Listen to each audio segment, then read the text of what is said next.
Assalamualaikum warahmatullahi wabarakatuh.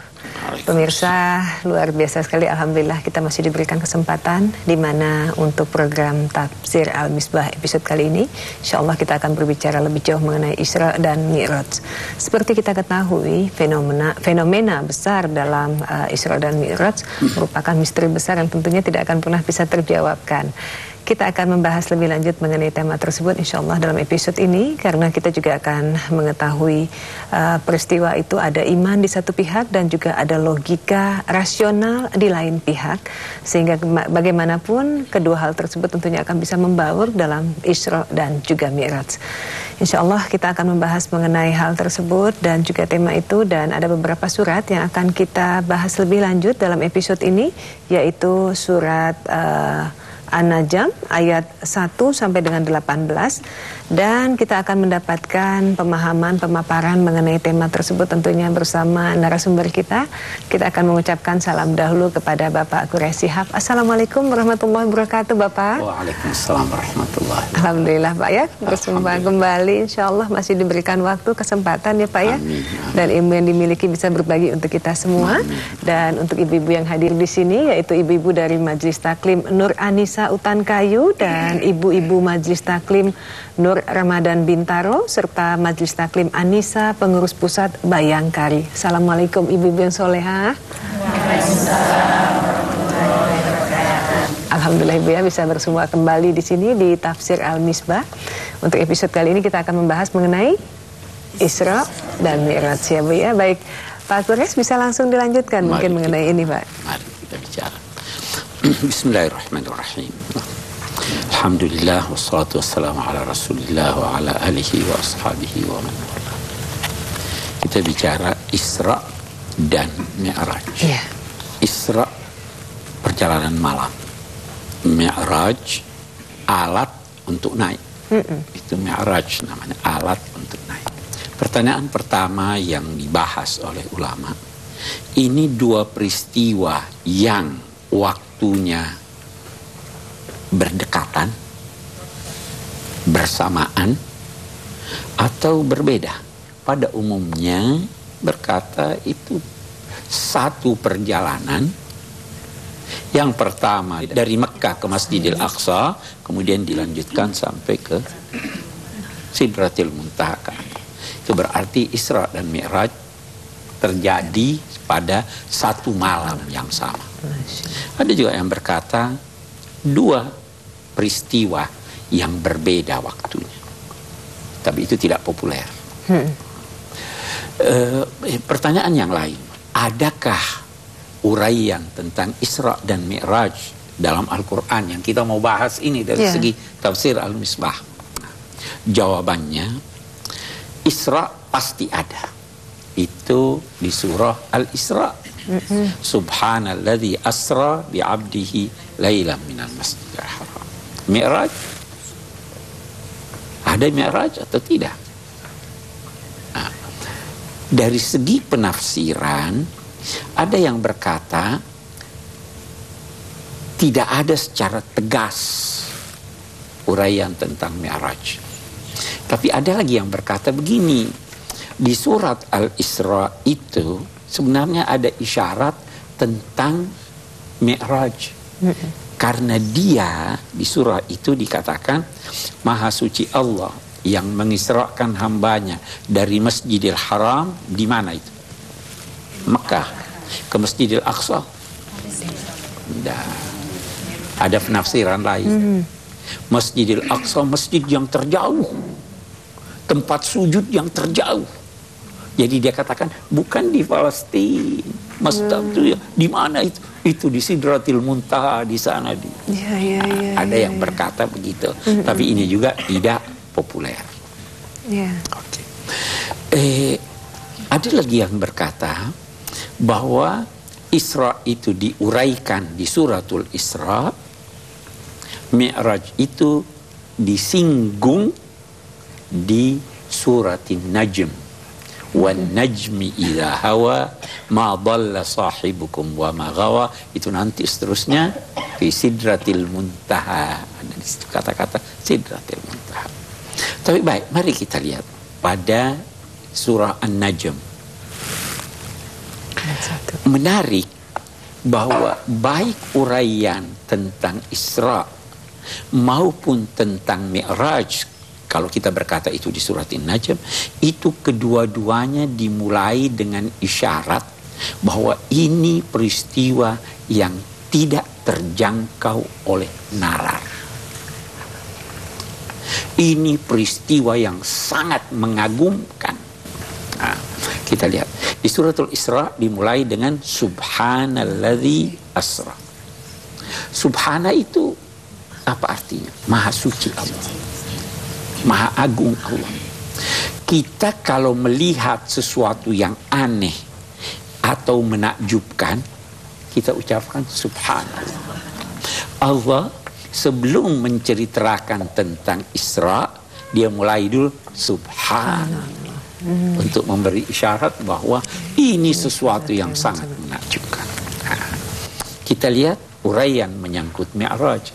Dia mulai dengan wan najmi idza hawa. Demi bintang, Allah bersumpah demi bintang waktu dia tenggelam. Nah, kita bicara bintang,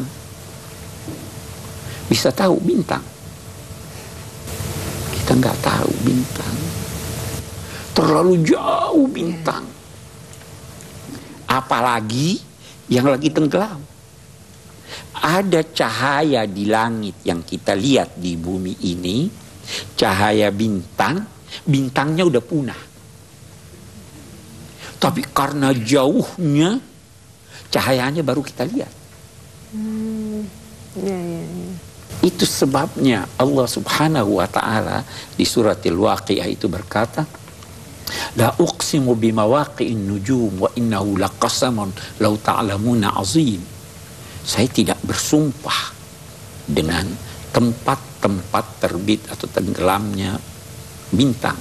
Itu adalah sumpah yang sangat agung, yang sangat agung pula sebab saya bersumpah dengan itu. Terlalu agung. Bintang ini kita tidak tahu berapa jumlahnya. Mau bisa enggak hitung bintang? Tidak bisa. Oke. Kita baca kita punya surah wan najmi idza hawa. Demi bintang pada saat dia terbenam. Allah mengisyaratkan bahwa ada sesuatu yang tidak terjangkau oleh nalar kamu. Ini bukan persoalan ilmu. Ini persoalan percaya. Oke. Ma dhalla sahibukum wa ma ghawa. Sahibukum, teman kamu, sahabat kamu. Siapa itu? Nabi Muhammad. Kamu kenal dia sebagai sahabat. Dia tidak sesat, tidak juga dia menyimpang. Ma yantiqu anil hawa. Dia tidak berucap suatu ucapan yang lahir dari hawa nafsunya. Quran yang dia sampaikan bukan hawa nafsu. Apa yang beliau ucapkan bukan dari hawa nafsu. Marah bukan karena hawa nafsu. Ma yantiqu anil hawa in huwa illa wahyun yuha. Apa yang diucapkannya menyangkut Al-Quran atau menyangkut hadis qudsi tidak lain kecuali wahyu yang diterimanya. Baik pemirsa, jangan pindahkan channel televisi Anda, masih banyak pemaparan lagi, ada 4 segmen di mana kita akan membahas lebih lanjut mengenai Isra dan Mi'raj. Tetap bersama kami tentunya dalam Tafsir Al-Misbah. Bersama Bapak Guru Syihab di sini masih membahas mengenai Isra dan Mi'raj, tentunya dalam program Tafsir Al-Misbah. Masih ada beberapa surat lagi yang tentunya akan kita bahas lebih lanjut, dan kita langsung saja mendengarkan pemaparan yang langsung akan diberikan oleh Bapak Gures. Silakan Bapak. Baik, kita lanjutkan. Ma yantiqu anil hawa. Nabi Muhammad SAW tidak berucap sesuatu ucapan yang datang dari hawa nafsunya. In huwa illa wahyun yuha. Apa yang beliau sampaikan itu dalam arti Al-Quran atau hadis qudsi itu ada, Nabi itu menerima wahyu. Bisa jadi redaksinya langsung dari Allah, Quran. Bisa jadi redaksinya disusun oleh Nabi atau disusun oleh malaikat Jibril, dia sampaikan pada kita.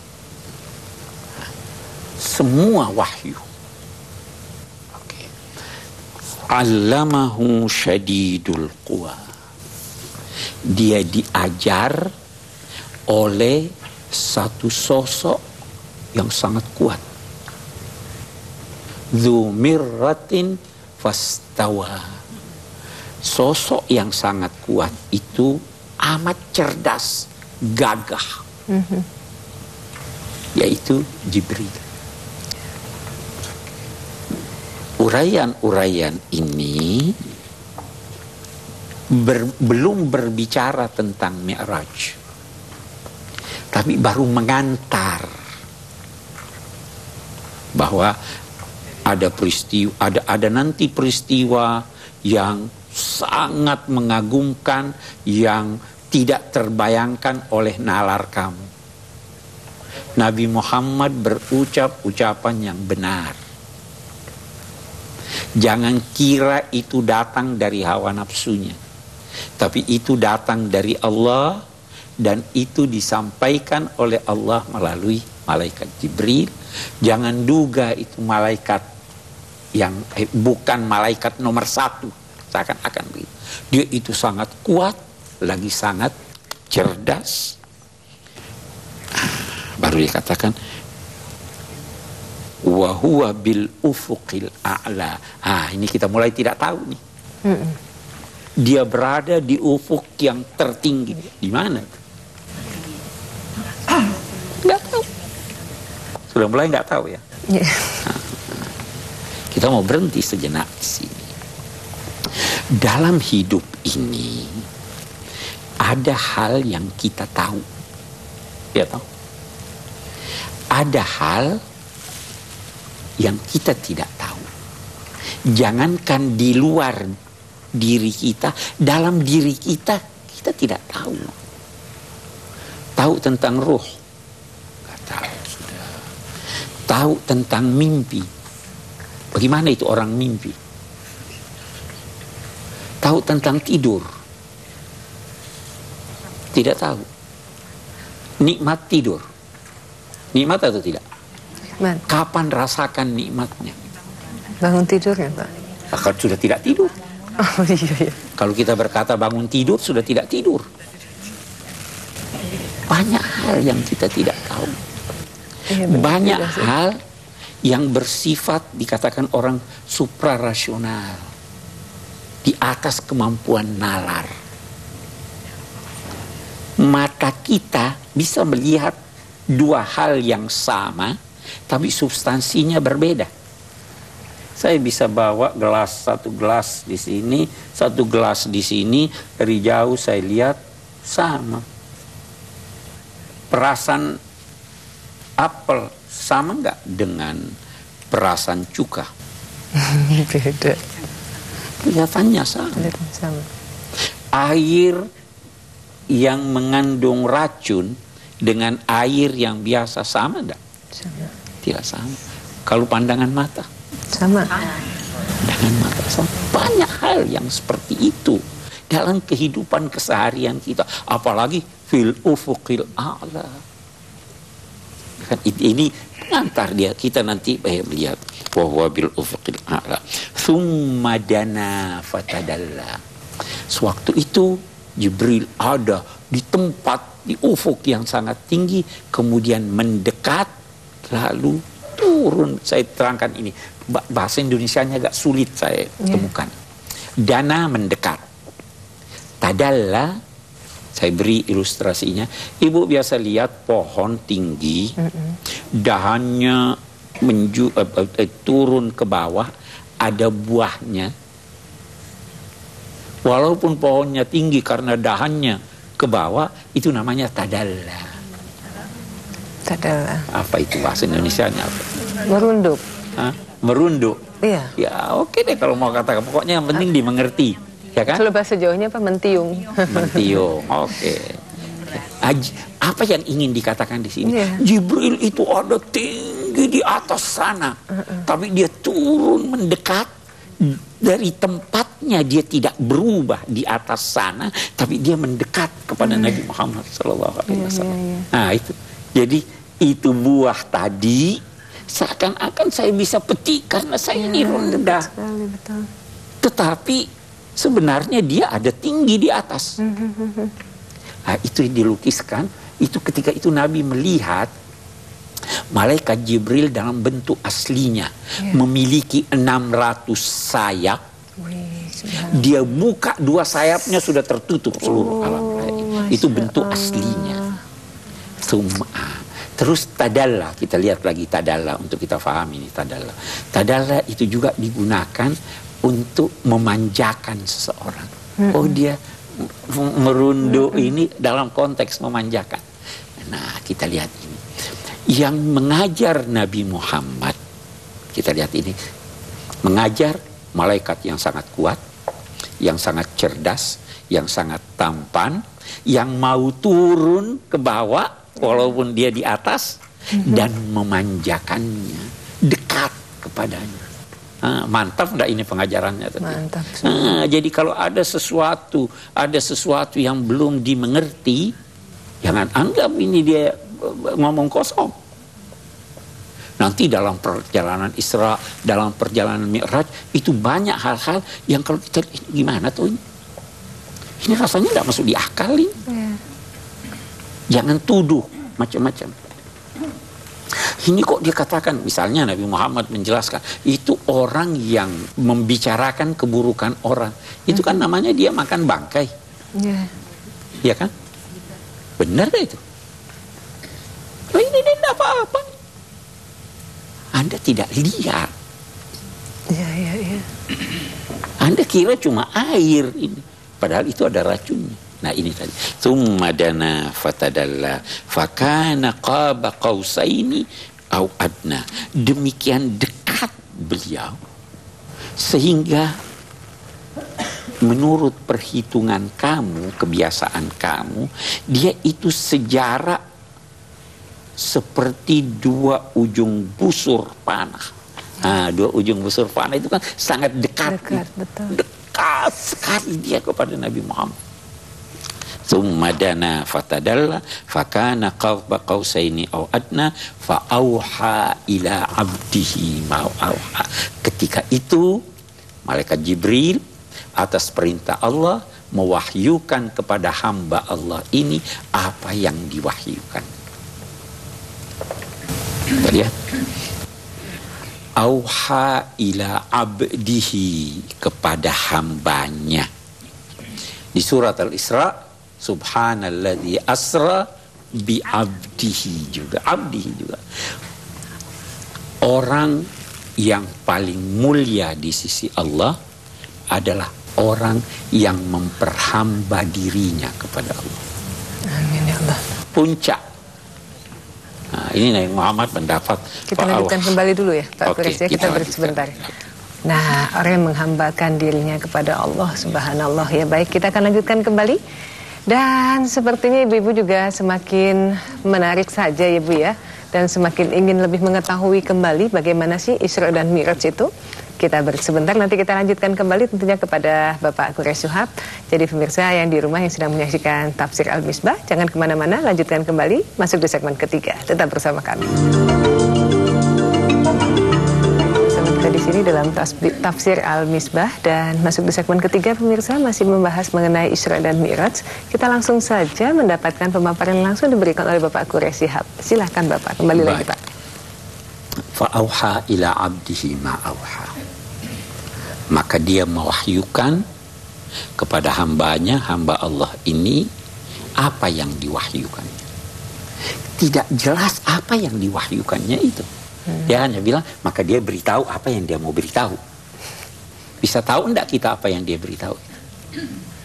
Mestinya kita berkata tidak tahu.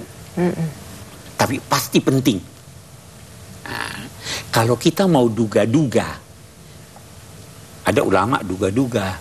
Lebih itu kira-kira dia beritahu bahwa umatmu akan menjadi banyak dan Aku tidak akan mengizinkan umat lain masuk ke sorga sebelum umatmu masuk. Itu dia duga-duga, nggak ada dasarnya. Kalau kita mau duga-duga, kalau saya menduga, kalau dalam konteks Isra Mi'raj, hei, saya mau wajibkan kepadamu untuk sholat. Sholat itu bukan kewajiban, tapi sholat itu kebutuhan. Itu kira-kira. Kita nanti akan lihat apa sholat itu kewajiban atau kebutuhan. Kita butuh sholat. Jangan anggap dia wajib. Kenapa kita katakan kita butuh sholat? Nah, kita lihat. Bisa enggak hidup luput dari rasa cemas? Tidak bisa. Bisa enggak hidup luput dari mengharap? Iya, tidak bisa. Apakah ada yang bisa memenuhi semua harapan Anda? Tidak ada. Hanya Allah. Ya. Hanya Allah yang bisa menghilangkan kecemasan. Kalau begitu, kita perlu dong minta. Itu kebutuhan. Fa'auha ila abdihi ma auha. Baru dia kata, ma kadzabal fuadu ma ra'a. Hatinya tidak mendustakan matanya. Apa maknanya itu? Biasa kita lihat, mata saya lihat, tapi hati saya tidak bisa percaya. Ya, itu biasa ibu-ibu kalau lihat lihat bapaknya gitu, saya nggak bisa percaya. Ini ma kadzabal fuadu ma ra'a. Begitu mantap keyakinan beliau.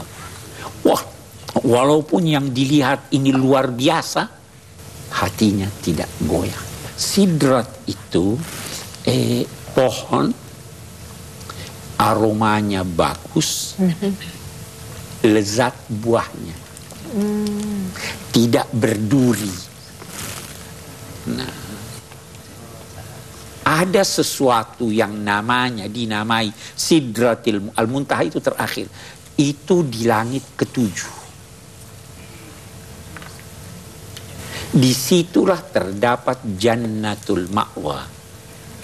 Indaha Jannatul Ma'wa. Baru kita lihat lanjutan ayatnya. Mazaghal basaru wa ma tagha wa laqad ra'a min ayati rabbihil kubra. Ketika itu ketika itu Sidratil Muntaha ini ditutupi, dihiasi oleh hiasan yang begitu indah, yang tidak terlukiskan dengan kata-kata. Tapi lihat Nabi Muhammad, mazaghal basaru wa ma tagha. Saya beri gambaran. Ibu kalau lihat di sini indah, di sana indah, di situ indah, di sini indah, bagaimana matanya? Senang.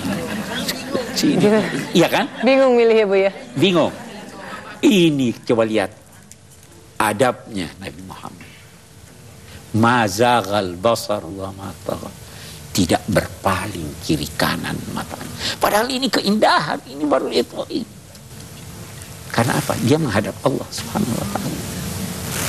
Mazaghal basar wa ma tagha. Jadi itu, nah, inilah walaqad ra'a min ayati rabbihil kubra. Disitulah Allah menunjukkan dengan mata kepala Nabi Muhammad ayat-ayat Tuhan, tanda-tanda kebesaran Allah. Jadi begini, kita masuk sekarang lihat ini Mi'raj dalam konteks ini. Banyak hal yang dilihat oleh Nabi Muhammad ketika itu. Semua berupa tanda-tanda kebesaran Allah. Yang saya ingin katakan begini, pengetahuan itu bertingkat-tingkat. Boleh jadi ada pengetahuan yang saya belum yakin 100%. Ya. Ada pengetahuan yang tidak ada keraguan saya menyangkut itu.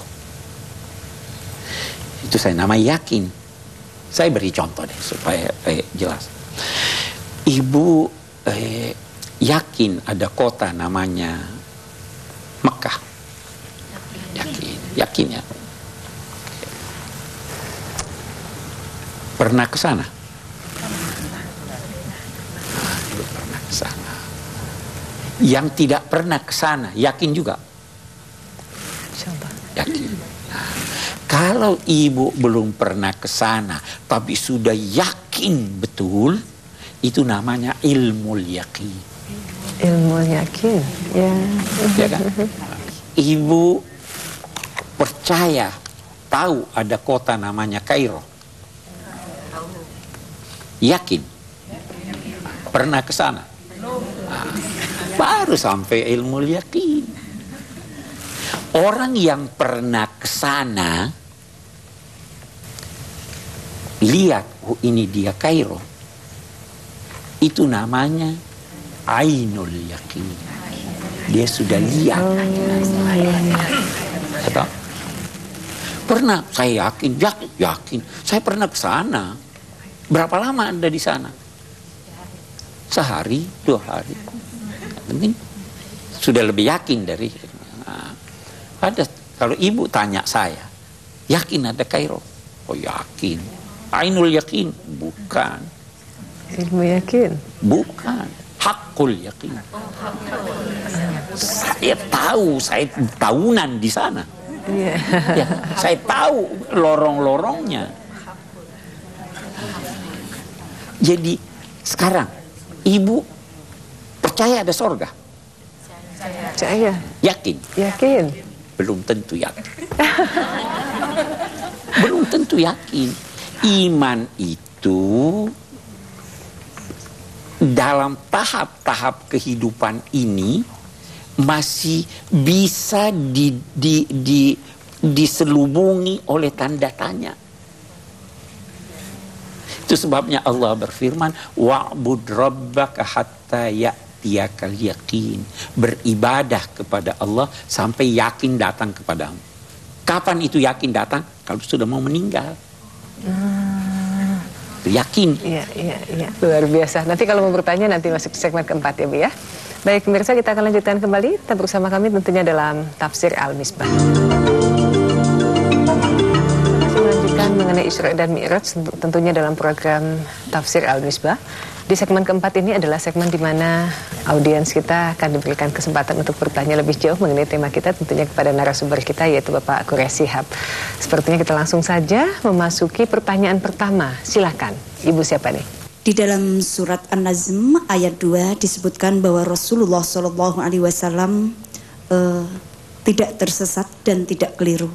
Namun sebaliknya di surat Ad-Duha ayat 7 disebutkan bahwa Rasulullah keliru dan tersesat, namun diberikan petunjuk. Bagaimana untuk memahaminya? Ya, baik, terima kasih Ibu. Iya. Iya. Wa wajadaka dhallam fahada. Itu di surat ya. Dia menemukanmu dhalan. Sebenarnya kata dhal itu dhalan. Dhal itu berarti tidak menemukan yang benar. Orang lupa itu menemukan yang benar atau tidak? Lupa. Tidak, lupa. Mana yang jadi jadi dhal itu bertingkat-tingkat. Itu sebabnya putra Nabi Yusuf, Nabi Yakub berkata, inna abana lafi dhalalin. Bapak kami dalam dhalal mubin. Tentu maksudnya bukan sesat seperti orang kafir, tapi dia tidak menemukan kebenaran. Di surah Alam yajidka yatiman fa'awa wa wajadaka dhallan fahada. Nabi itu jauh sebelum diangkat menjadi nabi telah melihat keadaan masyarakat ini salah. Yang mana yang benar nih? Dia tidak menemukan kebenaran. Apa ajaran yang dibawa oleh Nabi Ibrahim? Begini nih, gak bener nih sembah berhala. Apa Yahudi? Gak bener nih. Dia cari itu. Yang mana yang benar? Akhirnya beliau ke Gua Hira kan? Nah, jadi di situ bukan mencari yang mana yang benar, ditemukan atau diberilah gitu. Orang yang sesat, yang tidak mengikuti kebenaran, Itu juga namanya dhal. Nah, kaum musyrik bisa menuduh ini sesat ini. Nah, kita sudah artikan di sini sesat bukan lupa, bukan ini. Jadi di sana dikatakan kamu mencari kebenaran kamu tidak temukan, maka kami anugerahkan kepadamu petunjuk. Kalau di sini membantah orang-orang musyrik itu yang menuduh ini pembohong, ini asal ngomong, ini enggak benar. Nah, itu dikatakan madalla, dia tidak sesat, dia tidak. Nabi Muhammad manusia, dia bisa lupa, ya kan? Tetapi bukan itu yang dimaksud di sini. Nah, kalau ghawa itu dia sudah tahu tapi tidak mau ikuti. Orang yang sesat kita bisa kasih ingat, dia ingat. Orang yang ghawa itu dikasih ingat, dia tidak mau ingat. Nah, itu sebabnya ghairil maghdubi alaihim waladdallin. Itu yang dikasih ingat, tidak mau ingat, itu dimurkai Allah. Baik, pertanyaan selanjutnya silahkan. Karena Isra Mi'raj adalah masalah keimanan, seperti apa urgensi peristiwa itu? Saya kira besar sekali urgensinya. Salah satu di antaranya ingin mengingatkan kita bahwa persoalan ini bukan cuma persoalan jasmani atau akal. Ada persoalan rohani. Manusia tidak semuanya kamu bisa jangkau dengan akal. Ada hal-hal yang tidak bisa dicapai oleh akal. Nah, itu sebabnya saya sering berkata begini. Setiap persoalan ada cara pendekatannya. Beri contoh Ibu. Kalau mau tahu panjang ruangan ini, bawa meter. Iya. Enggak kan? Oh, bawa meter, betul. Iya dong. Bawa timbangan? Tidak. Nah, sudah salah kalau bawa timbangan. Ya kan? Jadi mau tahu panjang, bawa ukuran panjang. Mau tahu berat, bawa ukuran berat. Anak itu. Kita manusia ini ada akal, ada hati, ada jasmani. Mau ambil buku ini tidak cukup hanya berkata buku kamu kemari. Saya harus gunakan tangan. Hidup seperti itu. Ya kan? Nah, mau fahami Isra Mi'raj pakai hati. Ya. Tetapi hatinya harus bersih. Itu, bagaimana membersihkan hati? Nabi bersabda, wudhu, salat. Ya. Setiap hari berapa kali cuci muka? 5 wajib. Berkali-kali cuci muka. Pernah enggak cuci hati? Cuci darah. Cuci hati. Itu kalau hatinya bersih, bisa nyambung, bisa pahami. Betul. Nah, jadi ini yang ingin ditekankan di situ. Itu salah satu ya Bu ya. Saya kira demikian. Iya, baik. Mudah-mudahan terpuaskan Ibu ya. Masih ada satu kesempatan lagi kita akan memberikan pertanyaan. Ibu siapa? Masih ada. Oh ya, silakan. Pak Ures yang saya hormati, apa sebenarnya tujuan Isra secara khusus dan Mi'raj secara khusus? Baik, terima kasih Ibu. Isra secara khusus, Mi'raj secara khusus. Secara umum dulu. Buat Nabi ada, buat kita ada. Buat Nabi secara khusus antara lain. Nabi itu menghadapi masyarakat Mekah yang banyak mengganggu beliau. Iya kan? Nabi juga sebelum peristiwa Isra ini, paman beliau dan istri beliau meninggal. Jadi secara khusus Allah, kamu kemari, kuhibur kamu, kutunjukkan bahwa aku kuasa. Nah, maka ditunjukkan, itu yang buat Nabi. Nah, kita lihat perjalanan Isra dari Mekah ke Palestina di Masjidil Aqsa. Perjalanan Mi'raj dari Masjidil Aqsa ke atas. Ada hubungan ke samping, ada hubungan ke atas. Itu antara lain buat kita. Jangan cuma sholat tapi tidak baik sama orang. Jangan cuma baik sama orang tidak sholat. Ada hubungan. Nanti bisa timbul itu lagi. Kenapa dari masjid ke masjid? Dalam Islam itu seluruh persada bumi ini masjid. Ju'ilat liyal ard masjidan wa tahura. Allah menjadikan buat aku dan umatku seluruh persada bumi ini adalah masjid dan sarana penyucian. Dimanapun mau dimanapun datang waktu sholat bisa sholat. Di padang pasir bisa, tidak dapat wudhu mau bersuci ada tanah. Jadi itu yang buat kita tuh mengingatkan bahwa kita punya hubungan dengan ini. Mi'raj juga demikian, ya kan? Mi'raj itu hubungan dengan Allah. Harus baik hubungan. Itu sebabnya juga di dalam Al-Quran kita seringkali mendengar menggandengkan salat dengan zakat, ya. Aqimus shalah wa atuz zakat. Salat itu hubungan dengan Tuhan. Allah.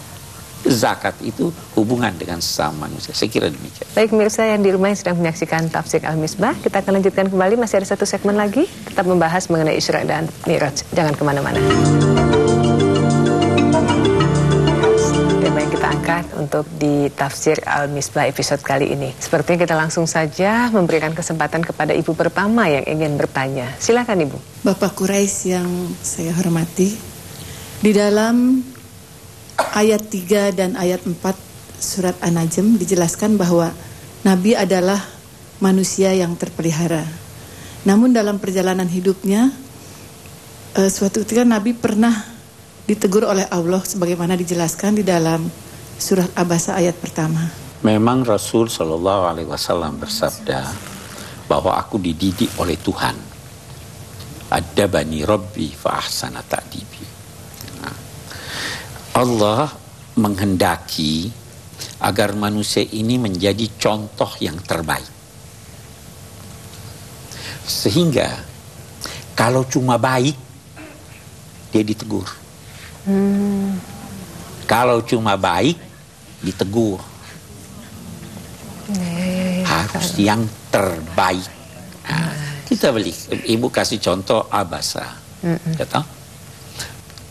Satu orang, kita anggaplah sekarang ini ukuran kita nih ya. Seorang pemimpin lagi rapat. Datang satu orang tidak minta izin, teriak, ajar saya. Apa yang baik menurut kita? Yang baik menurut kita, panggil, Bung, tolong beritahu itu, bawa keluar. Baik nggak itu? Buat kita itu sudah sangat baik. Saya nggak marahi dia, saya tidak membalas mukul. Saya nggak maki dia, saya hanya bilang tolong beritahu sebentar. Nabi Muhammad tidak gitu, Bu. Nabi Muhammad lihat mukanya tidak enak, wajahnya mengkerut begitu. Itu sudah luar biasa baiknya, ya. Tetapi ada yang lebih baik dari itu. Jangan mengerutkan wajahmu. Ditegur. Jadi bukan karena tidak baik, hanya mimiknya yang ini. Yang baik menurut anak kecil bisa jelek menurut orang besar. Anak kecil di SD, ini tulisannya bagus betul nih. Tapi kalau sudah mahasiswa tulisannya kayak gini, begitu. Nah, Allah, ini kamu harus jadi contoh yang terbaik. Jadi kalau ada yang baik saja tidak ditegur. Itu teguran-teguran begitu, Bu. Saya akan bertanya tentang Nabi Muhammad yang dikatakan sebagai profil manusia yang sempurna. sejauh manakah kita sebagai manusia, sementara kita adalah manusia biasa, untuk bisa berakhlak seperti Nabi Muhammad. Terima kasih Ibu. Memang tidak mungkin kita bisa sama Nabi Muhammad. Tidak mungkin. Karena itu pun ketika Allah menguraikan di dalam Al-Quran bahwa Nabi Muhammad adalah teladan yang baik, ayat itu dilanjutkan dengan berkata, taati Allah, taati Rasul. Yakni sesuai kemampuan kamu taat. Ya, jadi tidak mungkin persis bisa sama beliau. Tapi kalau kita tidak bisa sama, ya paling tidak kita meneladani sesuai kemampuan kita. Baik, Bapak ada sedikit waktu juga, mungkin bisa memberikan sedikit kesimpulan bagi kita di sini. Kesimpulan kita menyangkut Isra Mi'raj yang saya ingin tekankan atau yang ingin ditekankan di sini adalah hendaklah manusia sadar bahwa dia bukan hanya akal. Hendaklah manusia sadar bahwa ada hal yang harus dipercaya. Dan Anda percaya itu bukan karena tahu, tapi justru karena tidak tahu. Percaya, kalau sudah tahu, sudah tidak percaya namanya. Tahu apa di saku saya?